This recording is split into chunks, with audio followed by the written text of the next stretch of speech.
we in our practice, we run what we call confessional communities, and I talk about this in the book. And one of the pillars that we described in these groups is that we say repeatedly over and over that we are a people of great longing for beauty and goodness in all kinds of explicit domains of our life, and we are a people of great grief. That's what it means to be human. We are both of those things, and we will be both of those things until we're dead.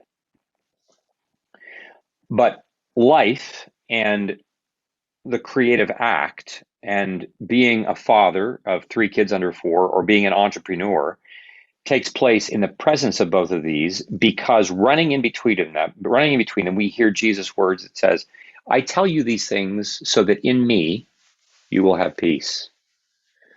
Because in this world you will have tribulation, but be of good cheer, for I've overcome the world. This sense that we were made with a longing. He's put eternity in our hearts, this longing for beauty and goodness that we can name, the things about the work that we do that bring us joy, that are good and are beautiful. And at the same time, we have to be able to simultaneously name the parts of our lives where we experience grief, where it's difficult. But what's most important about both of these things is that, when I think about this, well, I'm a person of grief, I'm a person of longing, a person of grief. What's most important is not just those things. What is important is that I am in a community with William and Henry in which we are naming all of these things together. And when I say to you, this is the part about parenting that is really hard, and you say, that is really hard, and you share your experience with me, and my mind is now not alone with my grief. The not being alone transforms the felt sense of overwhelm, sadness, rage, all the things that I feel. It is transformed by presence. It is transformed by my being more deeply known, by my brain knowing that it is not alone in this. And what is significant is that eventually, if we don't have a space where we can name our griefs in this way, I'm not just naming them by listing them on the blackboard. I'm not throwing them out. I am naming them in order for them to be heard and validated, in order for me to not be alone with it, to recognize that even if the reality of, how much money I still owe, how much trouble my one kid is having, all the things, if I am not alone with that, my mind has a completely different posture toward it. And I can move toward a posture of gratitude. I can move toward a posture of thanksgiving. I move toward a posture of hope and imagined creativity, even in the face of things that are hard, because this whole notion of let us make mankind in our image. This is where Trinitarian theology is so crucially important for us. And so it's not just a matter of, I'm going to pay attention to the parts about my life that I like the most and not pay attention to the parts that are hard. It is, I want to be in a community in which we can name all of these things, because it is ultimately not just the longing or the grief that is most important. It is that I am with, and someone is with me in the middle of all of it. And, we notice that how many times throughout the entire arc of the scriptures, when God is wanting to let people know that they're going to be okay, mostly what he says is, I am with you.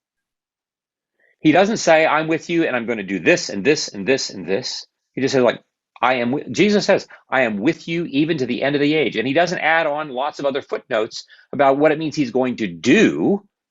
Just the whole notion of his presence recapitulates, it's not good for man to be alone. Recapitulates, and the man and his wife were naked and unashamed. They were vulnerable with each other. They were differentiated and present for one another in the presence of God. And that this notion of creativity in the face of suffering, in the face of painful things, can be sustained because of presence, not just because I have more information, not just because I have new ideas, not just because I get, a new business model plan. I mean, those things are not unimportant, But at the end of the day, if I am left feeling alone in my task, I'm not going to survive this, because I can be really smart, have more information, have all the power I need, all the money I need in the world. And if I am alone, I am pushing against the earth's mandate that it's not good for me to be that way. And so as we like to say, like, even Jesus in Gethsemane, if he's coming back to the disciples and saying, guys, like, I need you to stay awake. If even he is asking for presence, I'm going to need presence. If I'm the entrepreneur and I'm about to do these, like, I need to know that I'm not alone in the room. And we might say, well, Kurt, like, that's not the way these things work. Like, I've got a board that I've got to answer to, and I've got this and I've got that, and so all the things. And I would say, if we don't have someone whose job it is to look after us, to be present for us in embodied ways, not in the abstract, we will not be able to continue to do the work that we are made to do, because that's not how we're made to do it in the presence of others.